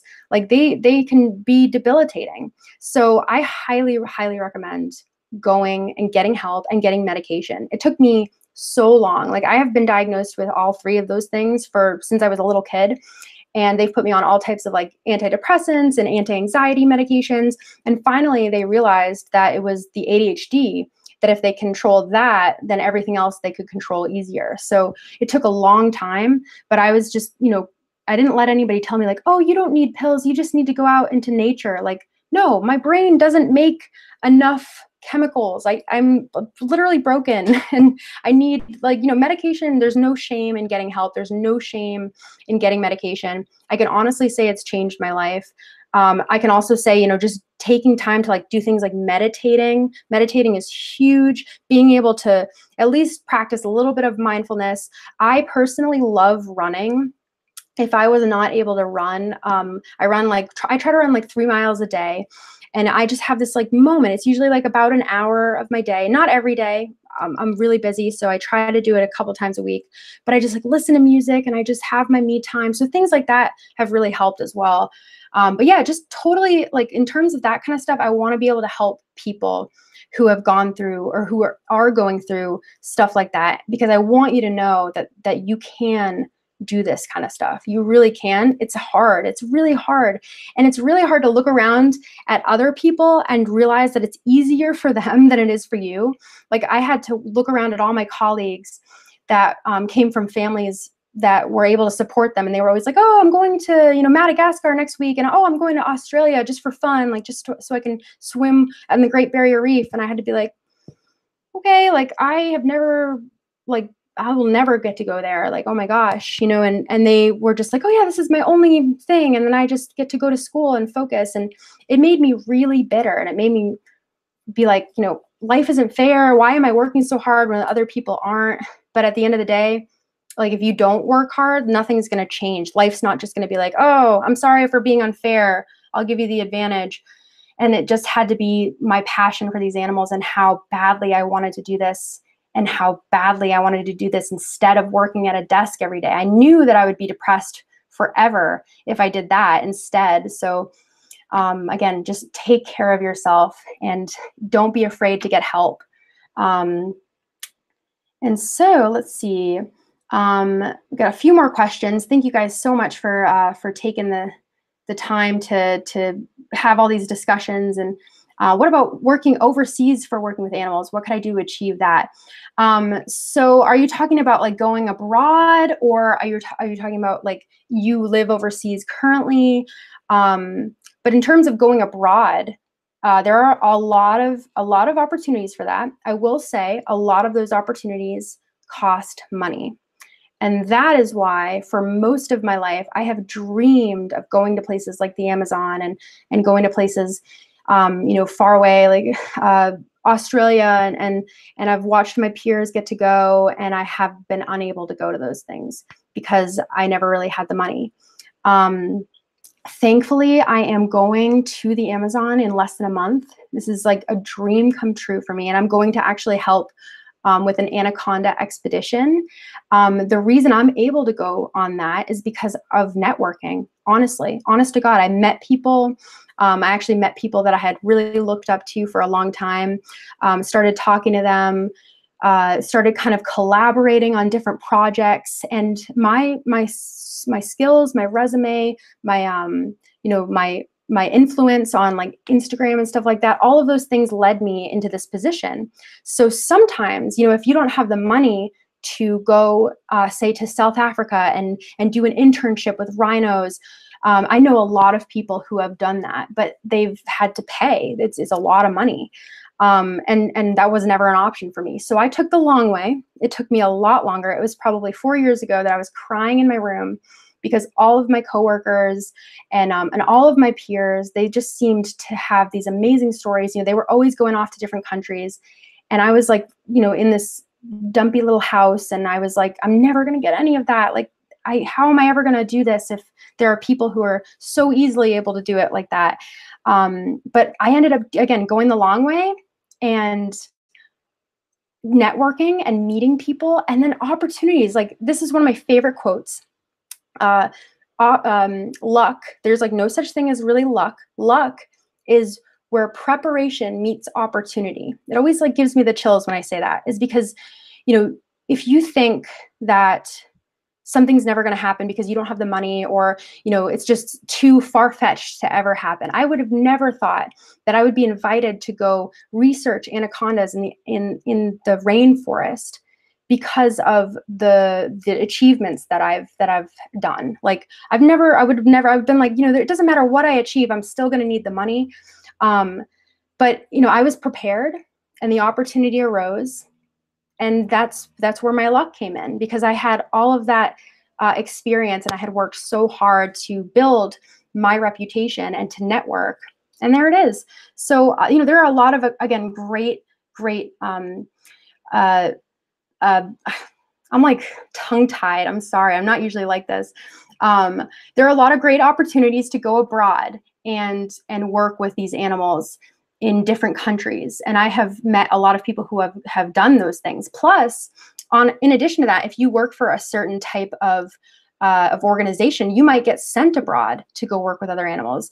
I work part-time for the Turtle Conservancy, and a couple of my coworkers are in Madagascar right now because more than 10,000 radiated tortoises were recently confiscated, and the Malagasy government and all that stuff, they just needed help. And so they ended up bringing people from the Turtle Survival Alliance and the Turtle Conservancy in to help with that. So my coworkers are in Madagascar right now, and they're helping with this huge operation. But that's an amazing opportunity. Like, you know, that's incredible, and they are paid to go do this. So if you get into the right position, you can be doing that for your job, which is pretty incredible. And then I've recently met some people in that are based in South Africa, and they are starting to talk about, like, hey, we'd love to get you out to South Africa to help us, you know, with certain things and blah, blah, blah. And so that's another thing that's like, oh, it's so exciting.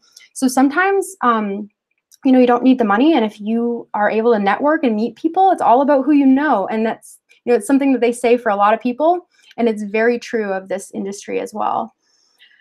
So again, thank you guys so much for sticking around through all these questions. And everybody's got some great input. Thank you so much. Oh my gosh, thanks for the kind words, Chameleon Breeder. I'm not sure if that's your real name, if your like last name is Breeder and your first name's Chameleon, but that'd be really cool. I would name my kid Chameleon, is what I'm saying. Anyway, I am super excited that you guys are getting stuff out of this and asking questions and everything. We're gonna get going into the next section here. I don't know why I put that accent on. Okay, so networking. Networking is huge, and you've already heard me talk so much about networking. I can't stress it enough. It's huge. It's all about who you know. This is such a tight-knit little community, and it's really all about who you know, and the people that you meet. You'd be amazed at the things you learn from them and the things that you get from them. So networking, who, where, how, people that are you know, in the field that are doing what you want to do. I heard a great quote recently, and it was just, if you know what you want to do, surround yourself with people who are already doing it. And that is where those conferences and workshops and lectures come into play. But it also, you know, happens at your volunteer or internship position.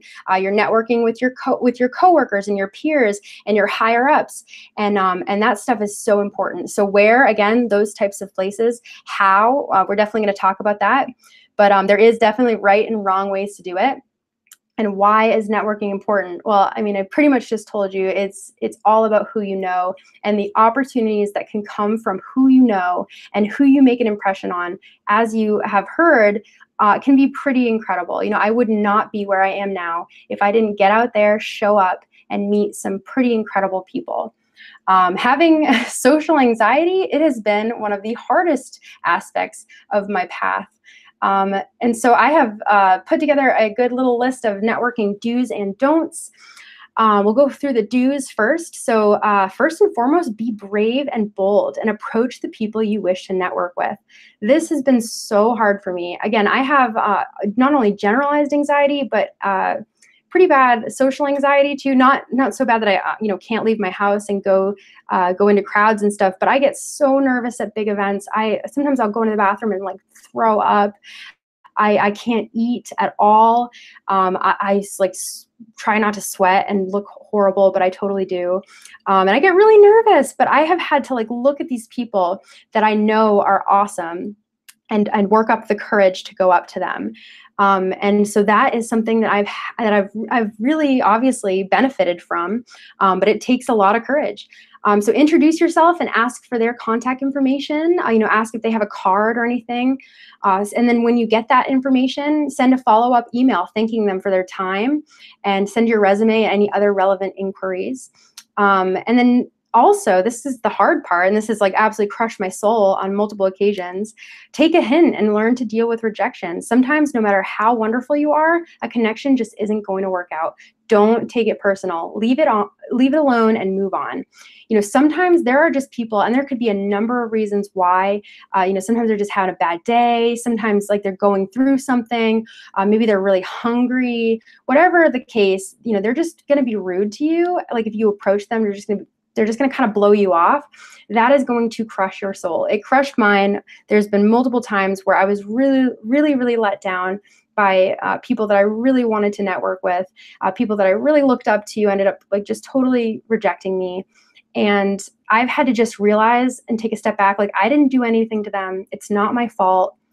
It was whatever was going on with them. And furthermore, the people who act like that are not people that you want to network with anyway. Another thing that I had to deal with was, when I was first starting out and I didn't really have any qualifications, any fancy, like I wasn't able to go up to anybody and be like, hi, I'm Amanda. I work at the Amphibian Foundation like I am now. Like I was just, hi, I'm Amanda, and I really want to know you. Like that's kind of it. But I was enthusiastic about animals and I was enthusiastic about getting my career started. And guess what? These people, they might seem like these rock stars to you. They might, you go in and you think, why would, Greg Scommel, this guy who's been on Shark Week, who's written books, who's this amazing shark biologist, why would he want to know me? Why would he care to meet me?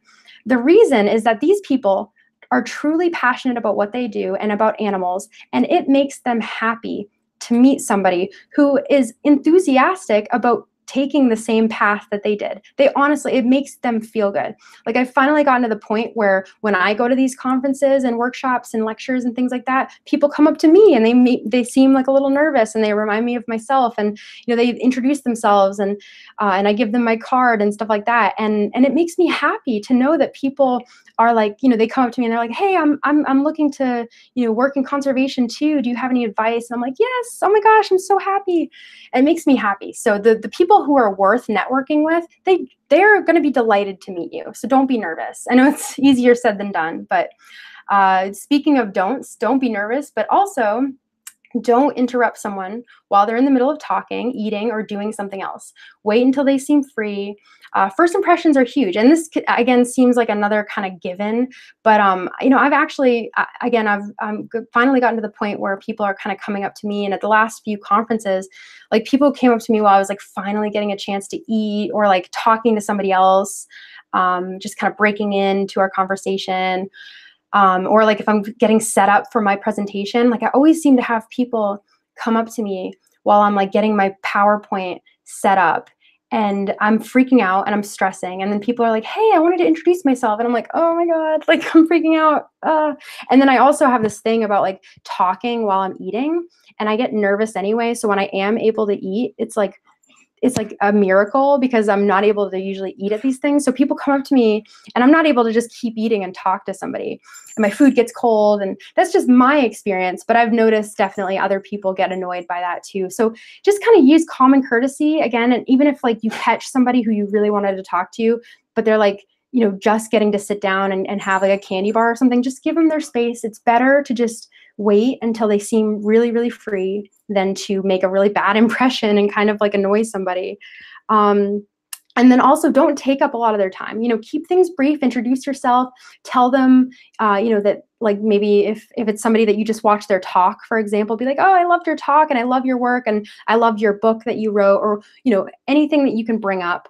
But just keep it memorable and obviously keep it, really respectful, and then just kind of talk a little bit about what you do, even if you're either just a student or if you're like, hey, I'm really interested in going down your path. And I really look up to you and I really follow your work as an example, and that's just a good, short, sweet way to keep it.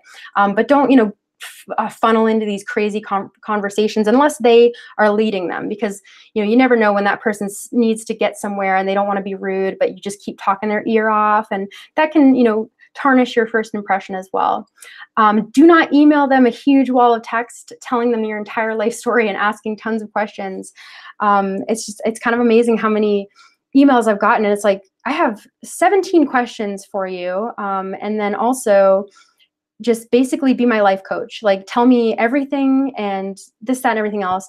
Like, these people are super, super busy, and like they have so much going on, and they are just kind of gonna ignore your email if it asks too much of them. And it's not anything personal. Again, it's just they don't have time to be answering tons and tons and tons of questions. So just keep it short and sweet, and yeah, like offer yourself. I always tell people, like, when you do email them, just put the ball kind of in their court, but in a very positive way that doesn't ask anything of them. Just basically be like, it was great to meet you. I really enjoyed talking to you. And I just wanted to let you know I'm seeking opportunities to help with this, that, and everything else. And if you come across any opportunities, or if you find yourself needing a volunteer or an intern, I would be happy to explore that opportunity. So just let me know, and I'm here to help if you need anything. And that just offers you as somebody who's going to pop into their mind when they do need a volunteer, and they're like, oh yeah, that person literally emailed me and was interested in a volunteer position, so I'm going to email them. Even if it's months later, you might get an email from these people. And then also, of course, this goes without saying, don't be annoying or rude in your persistence. If somebody doesn't respond to your emails, don't keep sending email after email, and definitely don't get angry. Oh my gosh. Again, it is a tight-knit community, and your reputation means everything. So if you go off on these people and you're like, well, it's nice to know that you're a jerk and you don't reply to emails and you don't want to help people, that is really, really bad. Like, that's going to just completely blacklist you. Oh my gosh. And that should go without saying, but I've actually gotten those emails before. I remember just recently on a Facebook page, actually, which is not really the place to conduct like professional emails anyway, but this person emailed, or I guess messaged the Facebook page, and was like, hey, is there any volunteer opportunities? I really want to work with these animals. And then we took like 2 hours to reply. So she got angry, and she was like, it's nice to know how you treat people who want to help, and blah, blah, blah. And I was like, well, now you're definitely not getting the position. Like, we're really busy. We can't just respond in 2 hours. But that person totally blacklisted herself. And that's just not the way to go about it. And you would think that people would know that, but I mean, it happens. It really does. So just a few networking tips. It's never too early for business cards. I love it. When I first started out, I thought, oh my God, it would be so pretentious and so stupid of me to make a business card that says, like, Amanda Sargent, I want to work with animals, but I don't yet. Like, I mean, what am I going to write? And then I saw one of my peers, like one of my fellow students, had business cards already, and was like, yeah, I hand them out, and it gives me an opportunity to get my name in people's hands and in their wallets, and they have me to take with them. So up in the corner there, you can see my first ever business card that I made, and it was just like the little things that I was able to do. I've been doing presentations about animals and the environment and taking care of animals for a long time. So I was able to just kind of narrow in on the things that I was able to do, and make those little business cards that I was able to give to people. So yeah, make yourself some business cards, even if, again, you feel like you don't have a lot of experience, or like it's too early for you to make business cards. No, make them. I'm always really impressed by the people who give me a business card and they're just starting out. I'm always like, yeah, you know what's up, man. So check your email too. Like, this is a big one. I've had really annoying, really cringy emails. This email that I made up, the bad one on the bottom, is not one of my old emails, but I'm pretty sure one of my old emails was probably like Pete Wentz's wife 6969, like something really stupid. And like, just make sure that your email is professional. Like, that's something that I think maybe slips through the cracks because you've had it for so long. Just maybe your first, last name, mine's my first name, my middle initial, my last name, that's it. Just something professional that also identifies you too, even if it's like frog lover. Like, yeah, I love frogs, and I love that you're a frog lover, but I don't know who you are, and like, it just makes you seem immediately more professional when you have a clear-cut email. So, look at your email, and if it's something that you made up in like 5th grade, maybe consider growing up a little bit, and it's time to like take that step into adulthood and get that adult email. And then fake it till you make it, at least to an extent, not something where you're like, oh yeah, I've handled venomous snakes before, even though you never have, and you're applying to go work with cobras or something like that, obviously, or saying like, oh, I'm scuba certified, and you aren't, like, that's not good. But, if somebody's like, hey, I have this opportunity, it requires this, that, and everything else, would you be interested? And if it's nothing that you've ever done before, but you can do it, and you can go home and do a bunch of research on it, do it. I mean, that's what I used to do. I used to just be like, yeah, I can totally do that. And then I'll get home, do all of this research, and then I'll be ready for it. I actually did that with this webinar. I mean, again, you guys know that I've gotten this inquiry to do this for so long, and to just help people forge their paths. And I want to so bad, but there's just so much to go over. And so I was like, you know what? I'm just going to do a webinar. How hard can it be? Spoiler alert, it's really hard. It took me a long time to figure out how to do this. And I'm still, I think my second one will be better than my first, and all of that. But I was just like, yeah, I'm doing a webinar, totally. And the people in my life are like, wow, I didn't know you could do webinars. And I'm like, I can't, I'm just doing it anyway. So just fake it till you make it, and, take things on, rise to the challenge. Of course, again, don't overexert yourself, and do not like seem more qualified than you are for things that you really can't do. But when it comes to things that you've never done before, rise to the challenge and fake it till you make it. And then when it comes to networking, again, friends of friends, wives, siblings, cousins, network anywhere you go. Just if you're at like a party, like there's been times where I've been like at parties, and like my friends of friends will be like, oh yeah, I'm a vet, and I know this person who's a wildlife vet. I'm like, oh my gosh, I do this. And, we'll get to talking, and it's just amazing who kind of is connected. Like actually today, I just went to my, my psychiatrist to get a refill on my prescription. And the nurse practitioner asked me what I did. And I was like, oh, I'm a wildlife conservationist. And she goes, oh my gosh, my husband is a marine biologist. And I was like, oh my gosh, that's so cool. I want to know who your husband is, And so if I had been just starting out, especially, it would be like the weirdest connection ever. It would be my nurse practitioner at my psychiatrist's office husband, who is the marine biologist. But still, it's like this unknown marine biologist who is technically in my life. So you never know when people are going to pop up, when somebody whose cousin might be an awesome like animal zookeeper or something. So just always, make it clear that what you do and what your goals are, and talk to people, because you never know when it's going to give you a chance to network with somebody. And then this is my new business card down on the bottom, and obviously it's pretty triumphant for me. It's my Amphibian Foundation card, which is the coolest card ever. It has like that larval salamander on the front, but it's just really triumphant, and it's just like, it shows the growth. But it's also like, don't think that it's too early for business cards, because you could always use them. Alrighty, moving on here. And then finally, forging your own path. Working with animals is not a one-size-fits-all. So you can be true to yourself. And of course, I have these two pictures here of two people that a lot of us probably grew up watching. And for me, especially, these are just a small example of the people who inspired me growing up. My parents never liked reptiles. They had no idea why I was picking up snakes outside. It was because of Steve Irwin. I wanted to be just like him. I felt like such a loser when I was a kid. I felt like such a weirdo. And then I saw this grown man on TV jumping up and down because he found a snake. And I was like, oh my God, he's just like me. You could do that for a living. So he's really, really a huge part of my heart, of course, just like he is with all of us. But you don't have to be this big burly Australian guy or, a TV personality like Jeff Corwin either in order to work with animals. So a lot of people, again, think they have to fit into this mold, whether it's the mold of a scientist or a TV personality. You can take yourself and go with it. And again, it's all about your connection to animals. The reason why you've started this journey, the reason why you are passionate about animals. Think back to those first experiences and really hone in on those. So again, you don't have to fit into a mold. Don't let your camera shyness or lack of inability to do math, etc., make you think that you can't work with animals, because you can.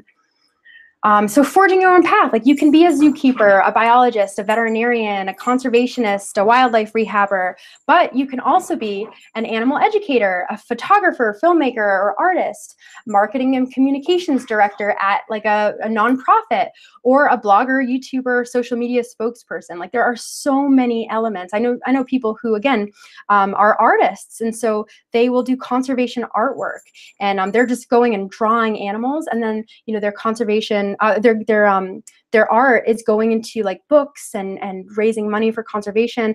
I know a lot of amazing animal photographers who their photographs are used in museums and aquariums, which is just an amazing thing for them because they get to work with animals and take pictures of them and see them, and they get to contribute to this amazing thing. And then of course filmmakers, they get to travel the world.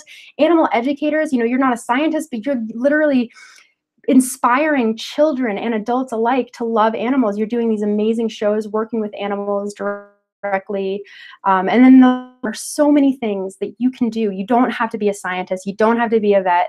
If those are the things you want to do, that's awesome. But if you feel like, oh, I don't really fit that mold, don't give up. I know so many people who are like, oh, I'm not good at math, I guess I'll give up. And I've always wanted to work with animals, but I gave up. And it's like, that's so sad. If it's really your passion, you can find a way to make it work. All right, so we are now on a question break. I'm going to go up and check out what we've got going on here. So when you're trying to network with someone, how should you break the ice, and what should you try to talk about with them? I've had the chance to talk to Dr. Peter Mara of the National Zoo and the author of the book Cat Wars. Oh my God, I love that book. And I found myself not really sure what to talk about with him. That's a really, really great question, because it's a place that I have been in so many times. It's hard. I've met people just like that. Not him. He's amazing. I love that book. But other people that I'm literally starstruck by, and I'm like, oh my God, like, what do I say? So my ritual is always to think of a question. I'm like, oh my God, I have to come up with a good question too, because I've asked some stupid doozies. Oh my gosh, I've asked some really dumb questions that were like so obvious, but it was just because I wanted to ask them a question. Make sure that you're able to think of a question that's really good and that provokes good conservation. I'm always saying that word, conversation. But if you can't, don't force it. Just go up to them, shake their hand or whatever, introduce yourself. And if anything, just say, I really love your work. I read your book. Your book was awesome, and it's so important. I share it with all of my friends. That kind of stuff is awesome. My dogs are fighting over here, so I'm sorry for the growls. They're just play fighting though. But yeah, just go up and don't be afraid to, obviously don't fangirl over them like they're the Jonas Brothers or anything. Does anybody even listen to the Jonas Brothers? I don't know why that popped into my head, but anyway, don't like fangirl like, oh my God, I love your book, blah, blah, blah, blah. You're my hero. Just like give them some feedback, just be like, it was really great. It was really thought provoking, and it changed the way that I educate. If you are like an educator, or if you have animals, or if you talk to people at school, just be like, I ended up implementing some of your, the information that you had in the book into some of my projects. And this is how it has, been helpful in my path. And then segue into like, by the way, yeah, I'm interested in working at a zoo, or I'm interested in working with these animals. And so I really do admire your work. And I would love to get connected with you and see if there's any opportunities that that I could be of assistance to you, that you think that I might be able to capitalize, or not capitalize on, that I would be able to make money. Like, why did I say that word? To be able to participate. That's the word I was looking for. If there's any opportunities that you think I would be able to participate in and that I would be of any help, I would love to give you my card and take yours and connect. And that's really it. Like sometimes it just requires you to talk about them, and then just mention yourself a little bit too, and just mention what you've gotten out of their work and all that stuff. But yeah, awesome questions so far. I'm super happy that you guys are getting some conversation going here, and that you've been through some of the things I have, because I have met, again, like I was saying, so many people who inspire me and make me totally starstruck. And I've probably said really stupid things to them too. Like there's definitely people that I've been like, oh my God, why did I say that? But it blows over. You just roll with it and try to act like you're confident even though you're not. That's always fun. So let's see. I just threw a pen because my dogs, I'm just like, look at that. Are ethical decisions a daily struggle for you working with wildlife? Examples, are there times you've got conflicting ideas with your peers on what's best for the animals under your watch? Oh my gosh, yes, that's definitely something that that comes up a lot, you know, and that's something that you have to, it's kind of crazy. Like, I'm trying to think of some good examples here, because there's been times where I've had to be like, I have to stay true to myself and what I believe in, and I cannot you know, participate in things like, okay, some good examples. I'm not going to like name any names or anything, but there has been certain opportunities that have come up to me. And at first they seemed really awesome. Like maybe it was an opportunity to be like on TV or on like a really popular YouTube channel or something. And it was like a really, really good opportunity for me to get the word out, for me to do this, that, and everything else. And then you get further into it and you realize, like, you know, some things aren't right. I don't like the way that they portray this. I don't like the way that they talk about this. And then you have to kind of stand back and be like, who am I? And am I willing to sell what I believe in to be a part of this, to have this opportunity? And it can require you to have to talk to people and have really, really uncomfortable conversations with people. Thankfully, all of the places that I've worked with live animals, I've had nothing but good experiences. I've never worked at a place where I was working with an animal and was like, this is not a healthy animal. This animal is not being taken care of properly. But if I did, I would absolutely take action. I'm just one of those people who I would never sell out. I would never let my career or my anything really come before my love for the animals. So it's something that pops up a lot. I've heard it from a lot of my other peers, them having to step in and be like, I think that this animal is not being treated properly. I don't think that we are capable of caring for this animal. We need to send it somewhere else. And then they realize, you know, wow, the place that I work for is really all about the money because they don't care. And that kind of stuff pops up a lot. There's also been times where we've had to say we have these animals and they're like invasive, or they are they're really sick and they have like an infectious disease, and we have no choice but to euthanize them. That is something that can always be really hard, because, you know, you're trying to think in your head, like, what can I possibly do to save this animal? Can I find it a home somewhere? But you know, deep down, you start learning that there's not a home for every animal, or, you know, that invasives and things like that have to be eradicated. And you start having to really learn, like, okay, you know, we need to control these populations. You start looking at it. The bigger picture is always really important to keep in mind. When you start learning about population dynamics and just the way that things really work, you realize that some decisions that might be the right decisions are going to be really hard for you to have to deal with. And then sometimes it's like, it's really hard to break into this field, and you meet, what was I just going to say? Oh my gosh. You break into the field and then you realize that there is a lot of stuff that's like under the surface, like politics and drama, and really, really bad, like, you know, just maybe these organizations aren't run the way they say they're run. They have all these CEOs that are making tons of money, and not a lot of the money is going to the animals. And it kind of like breaks your spirit. So you have to be willing to be like, well, I'm still never going to sell out. I'm never going to be like that. And I'm never going to let it break my spirit, because there are good organizations out there too. And there are good people out there who do love and care about the animals and put them first as well. So it's just about staying true to you and what you hold and value in your heart to be the most important thing. And it can absolutely cause rifts. It has costed me opportunities that I look back and I'm glad that I didn't take. And it has cost me relationships, not agreeing with somebody on the subject of being good for the animals, being good for the environment, and you know, educating people the right way, not perpetuating misinformation, things like that. You know, I'm really big on climate change. I've met people who don't believe in climate change. I can't work with anybody who doesn't believe in climate change. Like, that's just one thing that, you know, that's made it tough for me, but something that I'm very, very adamant on. Katie K, how do you handle it when you meet someone that is anti-captivity and isn't educated about the conservation work that zoos do? Oh my gosh, that's a huge part of my life. And I'm constantly I feel like my brain hurts just thinking about that, because it's really a hard thing to deal with. But I have come to the point where I have a good little script of what to say.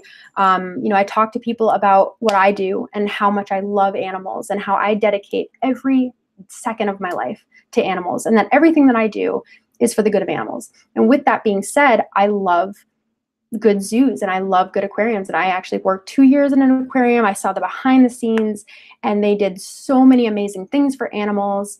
And that I truly believe, with all of my experience, that aquariums and zoos are some of the biggest tools that conservation has. And I just let them ask me as many questions and challenge me with as many misinformation and facts as they think they have. And I will just stay calm the whole time, don't get defensive. And then I keep reminding them, like, I have nothing to apologize to you for. I have nothing to be ashamed of. I have nothing to hide.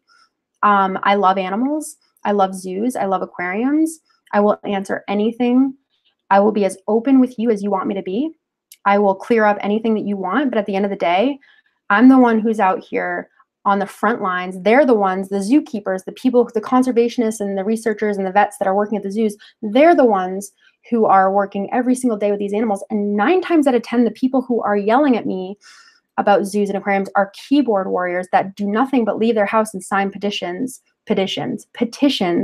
and watch like really bad pseudo documentaries. So, at the end of the day, I just remind them, I'm the one who's been out there. You're talking to an expert. I will answer your questions. I have nothing to hide. I'm going to be completely transparent, and just, let them come, and I'll answer every one of your questions. But staying calm and staying respectful, even when they get all nasty, is really the key. Alrighty, so we are almost done here. I know it's gone over the 2-hour mark almost, which I knew I was going to do. So I really appreciate you guys sticking it out. And you can always come back if you want to tune out at any time, and just watch more of it later. But it is a lot of stuff to cover, so I'm glad that you guys are here. And let's see. All right, so just really quick, social media in this day and age, it's important. It's actually a part of the networking. I don't know what I'm, it's a part of networking. That's it. I'm like so tongue-tied tonight. I'm sorry. Separating your animal-related work and personal life is a good idea. I have 2 Instagrams. I post like pictures of my food and my dogs and my friends and stuff on one, and then I post just animals on the other, so that people who might be looking for me or might be looking through animal posts know that, this is my animal persona. This is who I am. This is my kind of quote unquote brand. I hate to call it that because I'm not really selling anything. In particular, I just want to educate people. And then educating the public and making a name for yourself is what I use social media for, is what it can be amazing for.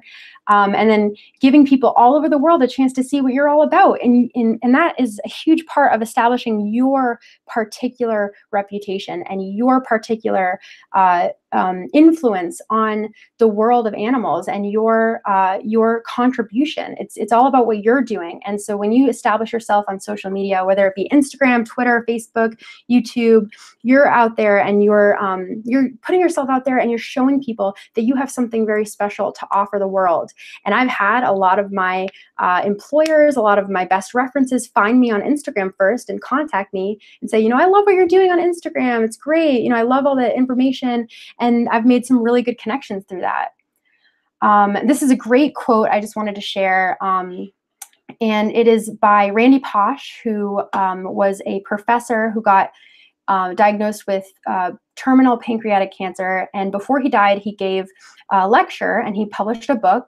And the lecture itself is called The Last Lecture. And you can find it on YouTube or you can read the book. It is so wonderful. It always motivates me. And it's just about living your dreams, living a fulfilling life, and just going after what you truly love. So this quote goes, "The brick walls are there for a reason. The brick walls are not there to keep us out. The brick walls are there to give us a chance to show how badly we want something. Because the brick walls are there to stop the people who don't want it badly enough. They're there to stop the other people." So just remember that, when you come across these obstacles that are in your way, just remember that it's a brick wall and it's giving you a chance to prove how badly you want this. If you really are passionate about it and you really want to do this for a career, you can do it, but there's going to be a lot of brick walls, and they're going to be there to weed out all the people who aren't serious and aren't passionate. And it's a really competitive field, so those brick walls actually do you a favor by, again, weeding out those people that aren't as passionate as you are. And at the end of the day, you know, that job is going to go to the person who got through all the brick walls.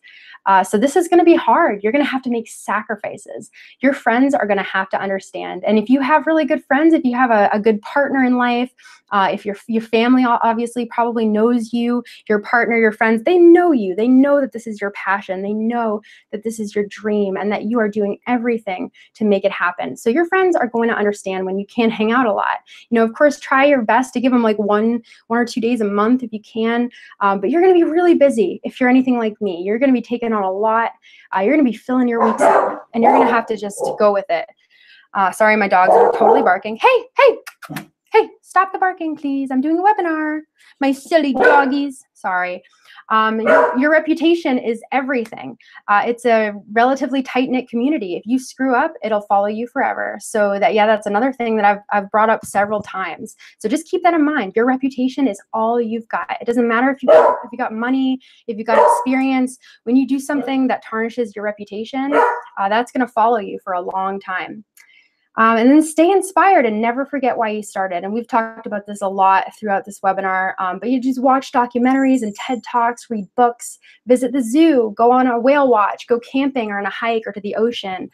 Anything to remind you that it's worth it. You know, anything that makes you feel connected to the reason why you're doing what you're doing. You know, if you have a favorite animal that always inspires you, like me, as much as I love reptiles and amphibians, I love sharks, and I love manta rays. Manta rays are one of my favorite animals, and they always inspire me. So all I have to do, and I'm really lucky that I live in Atlanta because we have 4 beautiful manta rays at our aquarium.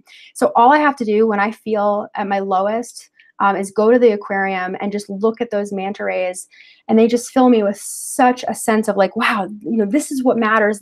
Nature is so beautiful. It's so incredible. It's so worth saving. This is, you know, just such an inspiring sight to see, and it always just fills me with like, yep, this is why I'm doing what I'm doing. This is where I'm supposed to be, and I want to dedicate my life to helping animals like that. And then just, going to work and like, you know, playing with like, you know, handling some of the frogs, letting them crawl in my hands and stuff, these endangered, beautiful frogs, just looking at them really reminds me why I do what I do. Reading a really good book, watching a really inspiring TED Talk, again, going to the ocean and just looking out, or going on a hike, going camping and stuff like that, again, really, really helps me stay motivated. So whenever you feel, again, like you have no idea why you're doing it, just remember the first thing that made you so passionate about animals and revisit that if you can. And then I think that's it. Just questions. If there's any other questions, I'm sorry this has been so long. But if there are any other questions, now's the time. And then if you think of anything else after, you guys, I feel, you know, I really want to help all of you guys achieve your dreams. And there's only so much I can do. But if there is anything that I can do, anything at all, like let me know and contact me, email me. You know, I have a portion where you can email me on my Instagram. So if you have a really long question, sometimes email is better than direct messaging me on Instagram. But I want to be able to help you guys. I want to be as much of your coach as I can be. And the reason for that is simple. It's because I love these animals and I want to make the world better for them. Just kind of like some exit thoughts here. And I probably forgot a lot of things too. And I'll let you guys think of your questions while I go cheesy on you again. But I do want to remind you guys that we are alive at the most important time in human history. Like ever. Like that's what a lot of scientists are saying. The myths of the 6th mass extinction, for one. Climate change is just completely surrounding us. Our planet is rapidly warming and being decimated. It's just being polluted and destroyed. Its species are going extinct at a rate of 1,000 times faster than the natural rate. These next few decades will determine everything about the future of Earth's biodiversity and us.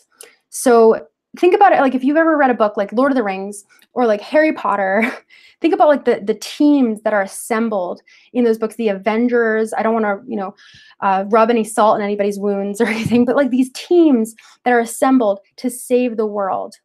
We are a part of a real life team that's being assembled right now to save the world. Whether you are working at a zoo, whether you're a veterinarian, whether you are doing art that is inspiring people to care about wildlife, or you are blogging or making YouTube videos, you are a part of that team. You are taking your special skills that only you have, just like Captain America and Thor have their special skills.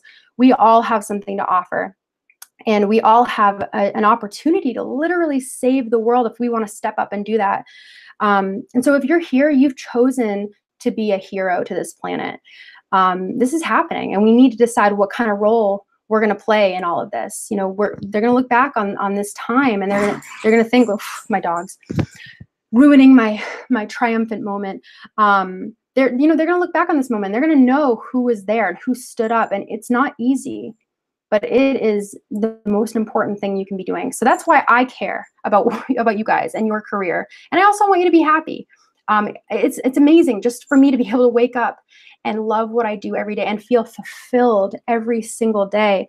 It's such a good feeling. I don't want anybody to feel the way that I've felt working at, retail jobs, knowing that I could do something more and having this passion, but not being able to follow through with it. It's the worst feeling in the world, especially when I talk to people who are like, 40, 50, 60 years old, and they're looking at me and they're like, oh, I wanted to be, a marine biologist when I was younger. I wanted to be a conservationist, but, and I'm like, well, what happened? And they're like, oh, just life got in the way. I had to pay the bills. I had to do this. And I understand that stuff. I do too.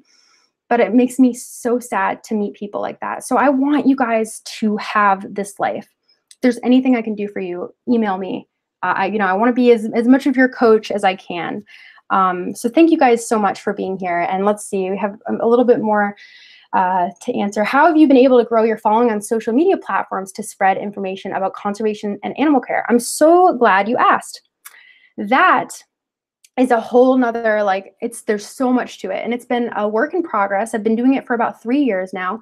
And some people would say that 3 years, and I'm 45,000, almost 45,000 followers on Instagram. So people would say that's pretty good. And it's definitely been a work in progress. I've learned a lot about that too. So I was actually thinking about doing a webinar about social media too. But just to give you a few quick examples, post every day, post as much as you can. And I wouldn't say as much as you can, like don't post multiple times a day, maybe 2 or 3 at the very most, 3 every once in a while, but 1 a day is a really good place to start. Just make that goal for yourself. Don't be afraid to use hashtags. Hashtags are how people find your posts. Make sure your pictures are really eye-popping and really beautiful, and try to post really interesting stuff. But also try to post shorter captions and then go into like really long captions, even it out a little bit. Videos are a really good way to get more people into your specific platform, as well as being active with the stories.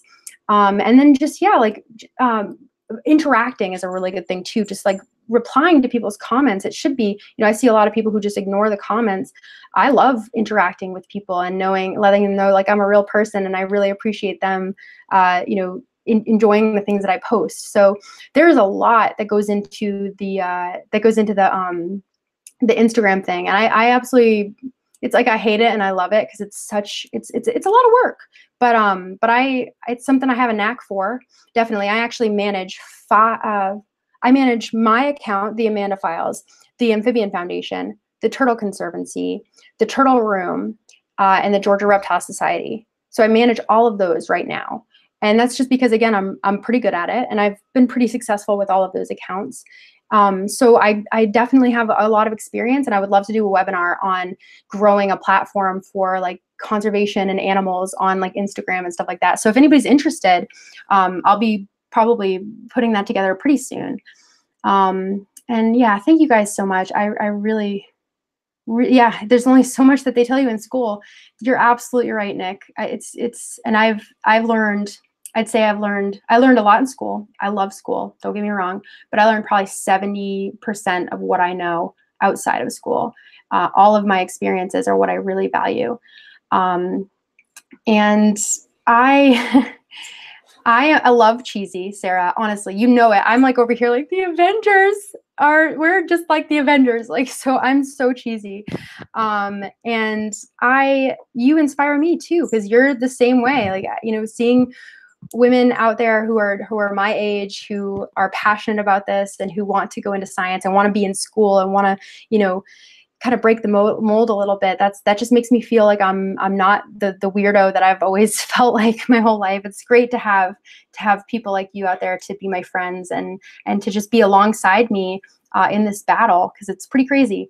And yeah, I honestly recommend all of you guys connecting too. This is networking right here, you know, swap emails, you know, that you know people from all around the world, and you never know when it's going to come in handy. And I hope to see all of you out there in the field. You know, you guys are awesome. And again, this is like another thing I want to throw out there. Mental illness is a huge part of my life. And I want to be transparent about it. And I want to talk about the things that I've gone through. I didn't want to spend tons of time talking about it, but there's a lot. So if you guys in particular have mental illness, if you've come from like a family that didn't have a lot of money, anything like that you feel like you can relate to me with, do not hesitate to email me. I would love to talk to you guys more about that. Mental illness in particular can really limitate you and really hold you back. And it has been a huge struggle for me to just fight through it. And so, yeah, I love you guys. And you guys, I'm totally like, I've been really tongue-tied and like a little bit nervous, but I feel like this went pretty well for my first one. It's only going to get better. So I'm really glad that you guys got a lot out of it and enjoyed it. I'm going to wrap it up now because it's like over 2 hours, and I told myself that I wouldn't do that, but I'm glad that you guys stuck it out. And thank you again. Don't forget to email me. I'm here for you. We're friends. I want to help you. I want you to be here beside me saving the world. So thank you guys so much for joining me, and I will see you around. Bye.